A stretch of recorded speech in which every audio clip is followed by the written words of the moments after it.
एक बार एक व्यक्ति बिना बताए काम पर नहीं गया तो उसके मालिक ने सोचा इसकी सैलरी बढ़ा दी जाए तो यह बिना बताए छुट्टी नहीं करेगा और काम भी लगन से करेगा। और फिर उसे बिना बताए उसकी सैलरी बढ़ा दी गई। अगली बार जब उसे सैलरी ज्यादा मिली तो वह कुछ नहीं बोला और उसने चुपचाप वो पैसे रख लिए। और कुछ महीने बाद उसने फिर से बिना बताए छुट्टी मार ली। मालिक को बहुत गुस्सा आया और वो सोचने लगा इसकी सैलरी बढ़ाने का क्या फायदा हुआ, ये तो सुधरने वाला ही नहीं।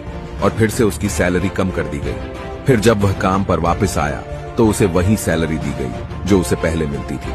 वह व्यक्ति चुपचाप रहा और इस बार भी कुछ नहीं बोला। मालिक को बड़ा आश्चर्य हुआ और उसने पूछा कि जब मैंने तुम्हारी एब्सेंट के बाद तुम्हारी सैलरी बढ़ा कर दी तब तुम कुछ नहीं बोले, और आज मैंने तुम्हारे फिर से छुट्टी लेने पर तुम्हारी सैलरी कम करके दी, फिर भी तुम शांत हो, इसकी क्या वजह है? उस व्यक्ति ने जवाब दिया, जब मैंने पहले छुट्टी करी थी तब मेरे घर एक बच्चा पैदा हुआ था और आपने मेरी सैलरी बढ़ा कर दी तो मैं समझा कि अपर वाले ने बच्चे की बेहतर परवरिश का हिस्सा भेज दिया है। और जब मैंने दूसरी बार छुट्टी ली तो मेरी माँ का निधन हो गया था। उसके बाद आपने मेरी सैलरी कम कर दी तो मैंने मान लिया कि मेरी माँ अपने हिस्से का अपने साथ लेकर चली गई। अब मैं उस पैसे की भला चिंता क्यों करूं जिसका हिसाब भगवान ने खुद कर रखा है।